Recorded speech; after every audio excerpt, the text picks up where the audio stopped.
Hi, welcome to my YouTube channel. Bonjour et bienvenue sur ma chaîne YouTube. Je m'appelle Damoutia Kwaku. Welcome si tu es là pour la première fois. Alors aujourd'hui, on va parler de les choses que j'ai apprises durant cette année. Je sais.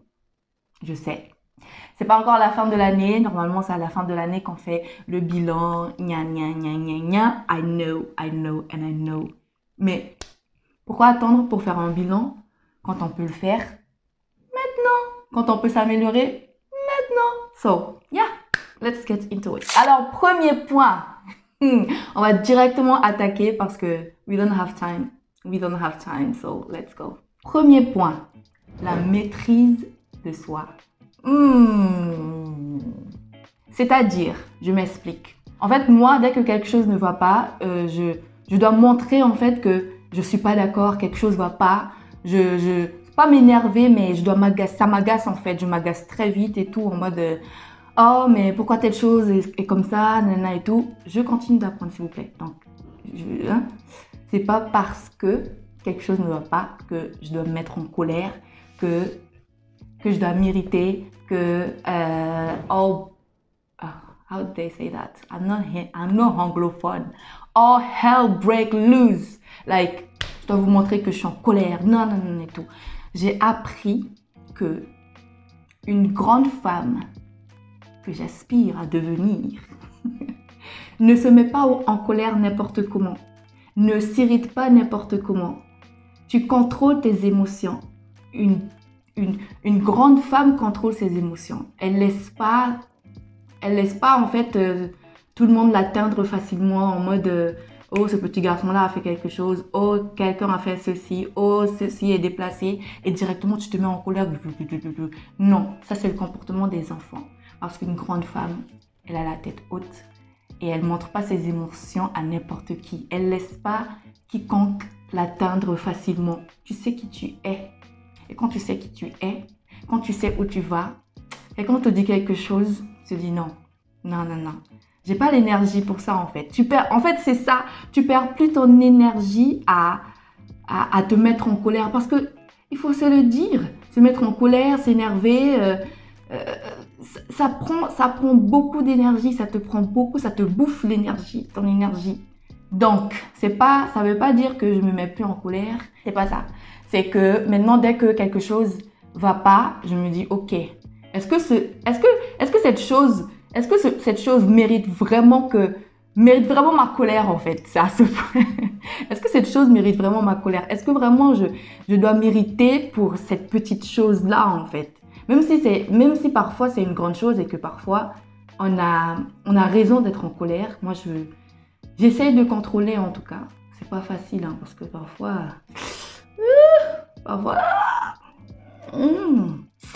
But, yeah, tu te rappelles du verset de Galates 5, verset 22.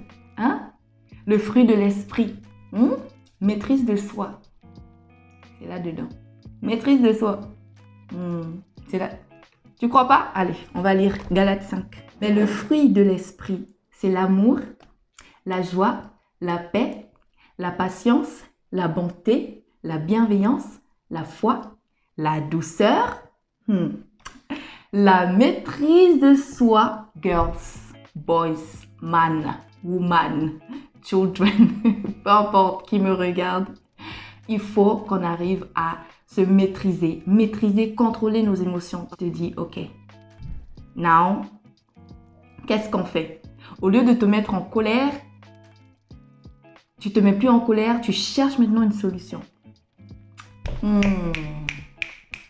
Au lieu de te mettre en colère et laisser cette personne-là t'atteindre, tu vas te dire, ok, pourquoi tel collègue agit de telle façon?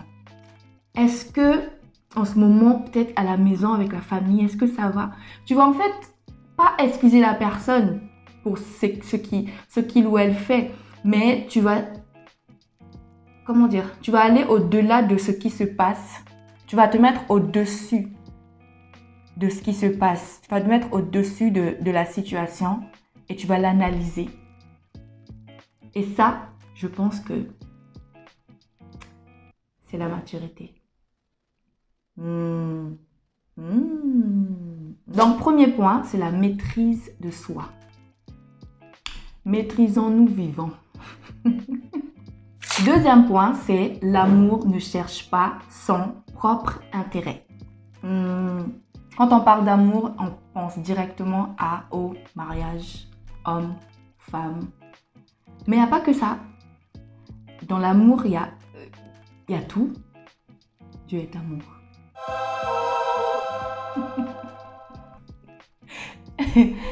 Dans l'amour, il y a tout. Dans l'amour, il y a l'amitié, il y a la famille, il y a tout, il y a ton entourage.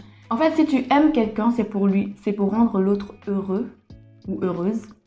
Que ce soit en amitié, que ce soit en amour, en femme, que ce soit en famille, peu importe. Donc, moi, j'ai appris ça, mais en amitié. Moi, je suis quelqu'un, j'ai pas beaucoup d'amis. Je sélectionne avec des pincettes les personnes qui sont autour de moi. Je suis quelqu'un, j'ai du mal à... Oh, je te vois aujourd'hui, demain on est amis. Je suis pas comme ça. Moi, je prends du temps. J'analyse, je regarde et tout.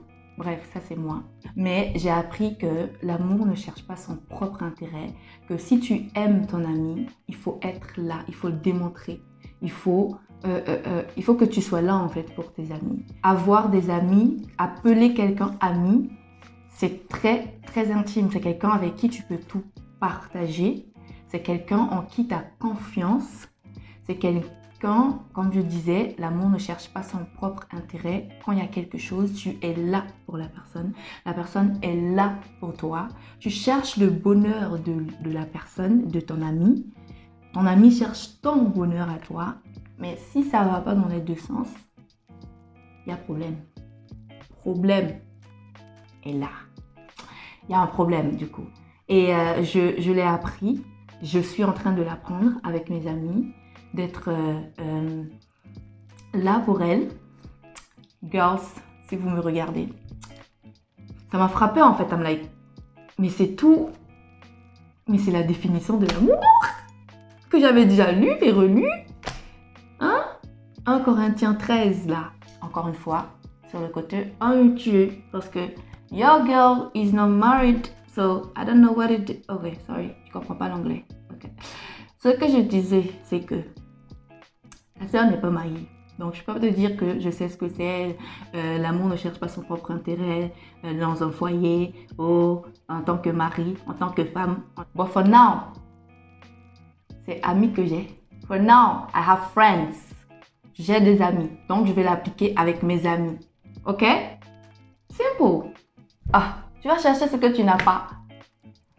Prends ce que tu as and move on, baby. Move on. Yes. Troisième point. Et ce troisième point, cette année, je l'ai appris. Cette année, ce troisième point, ça m'a fait ça. Un point qui me touche personnellement, particulièrement, parce que c'est un point que j'ai appris, mais j'ai envie de dire à la dure, quoi. Yeah. So, let's get into it. Troisième point, c'est le processus est plus important que la destination. Wait a minute. Let me get back to that. Let's go. Le processus est plus important que la destination. Ce qui va faire de toi la personne forte de demain, là, ce sont les épreuves que tu traverses aujourd'hui. Ce sont les épreuves que tu traverses aujourd'hui. Tu es en train de construire ton témoignage. Tu es en train de prendre les bagages sur ton chemin pour que quand tu seras là où Dieu te veut, tu auras un témoignage, tu auras les outils pour montrer aux autres que, ok, c'est comme ça, comme ça, comme ça. Moi, j'ai traversé ça. C'est ce qui a fait de moi ce que je suis aujourd'hui. C'est ce qui fait que je suis l'homme ou la femme que je suis aujourd'hui. La femme forte ou l'homme fort que je suis aujourd'hui. Le processus est plus important que la destination. Quand tu seras quelque part, en hauteur là-bas, c'est ce que tu as traversé quand tu étais down, les moments les plus down. C'est ce qui vont te permettre de savourer Ces épreuves, en fait, t'apprennent à connaître Dieu plus qu'avant. Parce que tu te rends compte que je connaissais Dieu avant, mais maintenant je suis dans cette situation et que dans cette situation, il n'y a que Dieu pour me sortir de là. Tu vas chercher Dieu un peu plus. Et quand tu vas chercher Dieu un peu plus, parfois, pas tout le temps, mais parfois quand Dieu veut vraiment, comment dire, quand Dieu veut t'apprendre la vie, quand Dieu veut faire de toi une femme ou un homme de foi, il reste silencieux dans cette épreuve. Il reste rien. Tu vas chercher Dieu. Tu vas chercher Dieu. Même pas un petit rêve en mode, oh ma fille, je suis avec toi. Oh. Même pas un petit truc en mode, mais God is here. Dieu est là en fait. Pendant ce moment-là, Dieu est là, Dieu te regarde en mode, je veux t'équiper, je veux t'équiper. Prenons l'histoire de Job. Job, il a tout perdu. Il a tout perdu. Pourquoi? Parce que Dieu voulait éprouver sa foi. Et parfois, Dieu éprouve notre foi pour que quand on sera là-haut, quand on sera à la destination, tu te dis, mais si Dieu m'a sorti de là où j'étais, si Dieu m'a sorti de telle ou telle situation, c'est pas maintenant que je vais l'abandonner en fait. Ça construit ta personne. Et quand quelqu'un vient te dire, oh, mais ça va pas, tu as un témoignage à lui donner. Tu as des outils à lui donner pour lui dire que, ok, moi aussi, ça m'est arrivé. Moi aussi, j'étais comme ça, comme ça, comme ça, comme ça, comme ça. Maintenant, Dieu m'a sorti de là. En fait, apprends à connaître Dieu dans le processus, sur le chemin de la destination, qui est le processus. Tu apprends à connaître véritablement qui est Dieu. Tu apprends vraiment à connaître qui est Dieu. Et quand tu arrives à la destination, quand quelqu'un va venir te dire que, oh, Dieu n'est pas ceci, Dieu est comme ça, oh, et tout, tu ne seras pas troublé, tu ne seras pas, no shaky, like, tu vas pas être en mode, oh, mais peut-être que, non, tu sais qui tu es et tu sais qui est Dieu et tu sais d'où il t'a sorti. Au début de cette année et tout, j'étais complètement perdue. Plus d'autonomie, plus de travail, plus rien du tout. Rien n'allait. I was like broke, like rien n'allait. Et j'ai appris vraiment à chercher Dieu durant ces temps. Je me suis dit, mais qu'est-ce qui se passe dans ma vie? Mais pourquoi rien ne va? J'ai plus de travail, j'ai plus de voiture, plus d'autonomie, plus rien. Seigneur, pourquoi tu me retires mon autonomie? Pourquoi je peux pas être comme tout le monde? Et pendant ces temps, Dieu m'a appris, il m'a donné un verset. Et le verset qu'il m'a donné, c'est Proverbe 3, verset 5. Je l'ai en anglais, donc je vais le dire en anglais. Je vais le mettre en français pour vous. Trust in the Lord with all your heart. Lean not on your own understanding. In all your ways, acknowledge him, and he will direct your path. Your path. Allez, je te laisse noter mon anglais. Il m'a vraiment appris à lui faire confiance et à me laisser guider par lui. Parce que parfois, on veut tout contrôler. Parfois, on veut que tout se passe comme on l'avait imaginé dans notre tête. Mais qui t'a dit que le scénario que tu as écrit dans ta tête, Dieu l'a validé? Parce que lui, c'est le producteur. C'est le producteur exécutif. C'est celui qui dit qu'on veut que le film sorte comme ça, comme ça, comme ça. Et c'est lui qui a le dernier mot en fait. On dit la Bible, l'homme forme ses projets, mais ce sont les desseins, ce sont les projets de l'Éternel qui s'accomplissent. Dans l'épreuve, il faut garder le focus sur Dieu parce qu'il t'équipe, il te donne des bagages pour la suite. Parce que quand Dieu t'équipe, c'est pas pour toi-même, c'est pour les autres. C'est pas pour toi.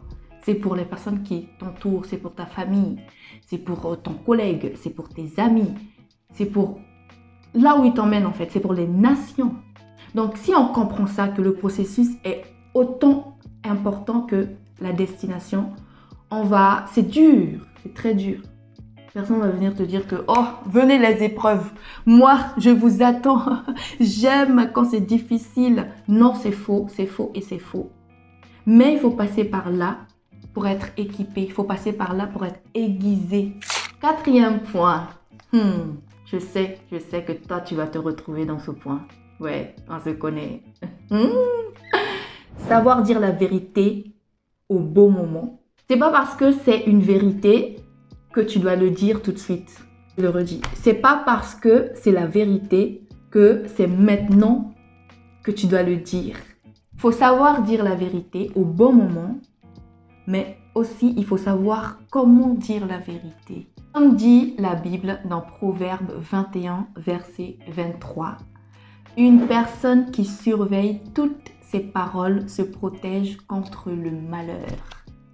Donc, ce n'est pas parce que tu connais la vérité, c'est la vérité, que tu dois le dire à ce moment-là et tu dois le dire de cette façon-là.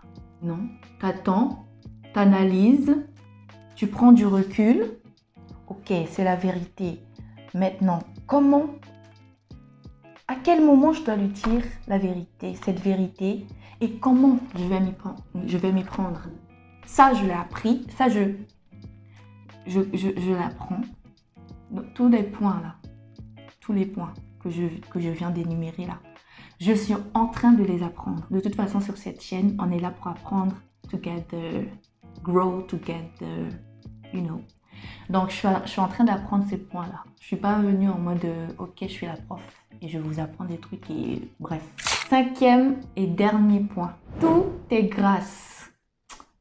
Je sais ce que tu te dis, oh ben oui, on entend ça partout, tout est grâce, tout est grâce, tout est grâce.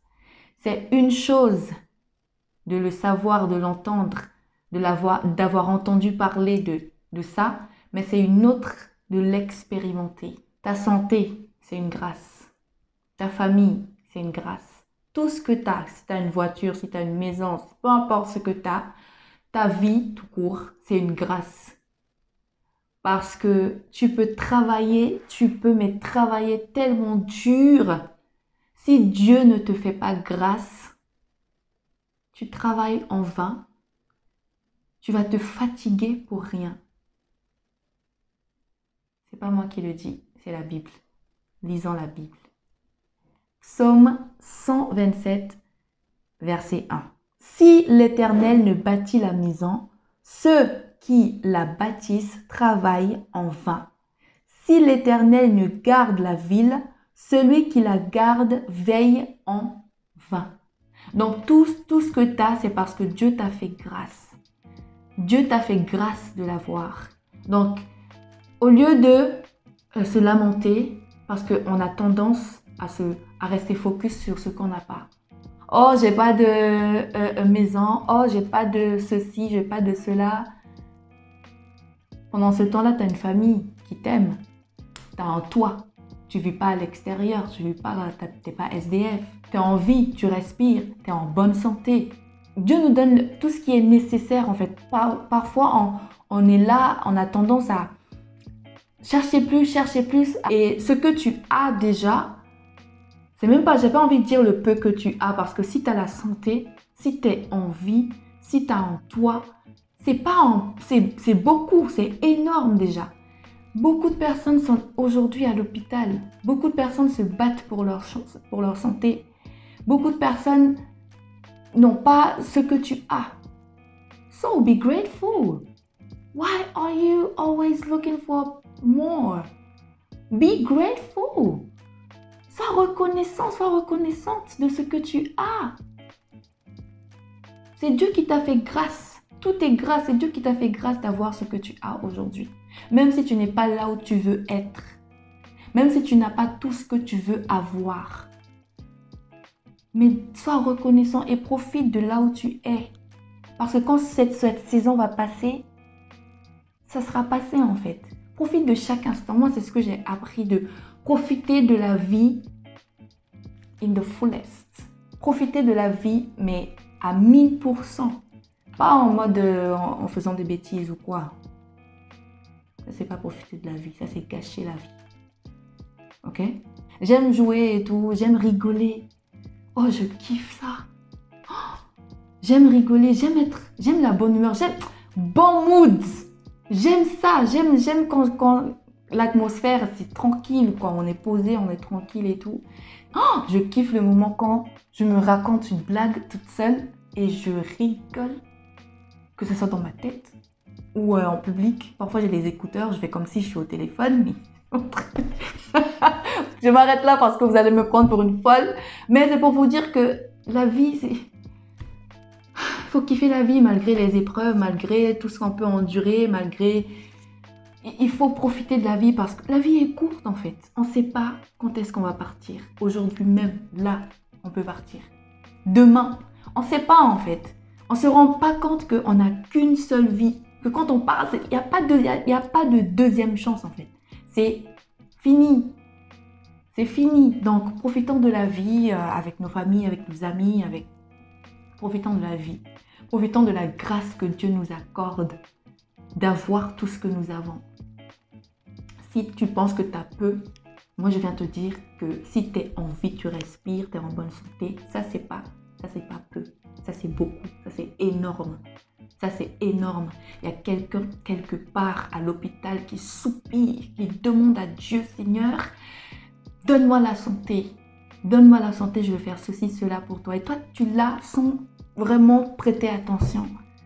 Donc, moi j'ai envie de te dire que tu as le plus gros cadeau que Dieu peut te donner, la vie. T'es marié, t'as pas d'enfant. Si t'es étudiant et que, ok, t'as redoublé ton année ou bien, j'en sais rien, t'arrives pas à trouver de formation ou peu importe. C'est pas grave, c'est une saison, ça va passer. Ça va passer. Si, ok, peut-être t'habites avec X ou Y et que t'as pas ta liberté in the fullest, tu peux pas faire tout ce que tu veux. C'est dur, je sais, je te comprends. But you have life. La vie, t'as la vie, t'es en vie. Remercie Dieu pour ça. Remercie Dieu pour ça. Because life is precious. C'est sur cette bonne note qu'on va terminer cette vidéo. J'espère que ces 5 points t'ont apporté quelque chose. J'espère que tu as appris au moins, même si c'est un tout petit truc comme ça. J'espère que tu as appris quelque chose. So, merci d'avoir suivi cette vidéo. Je te dis à très bientôt pour une prochaine vidéo. Il y a d'autres projets qui arrivent très bientôt. So, abonne-toi, like.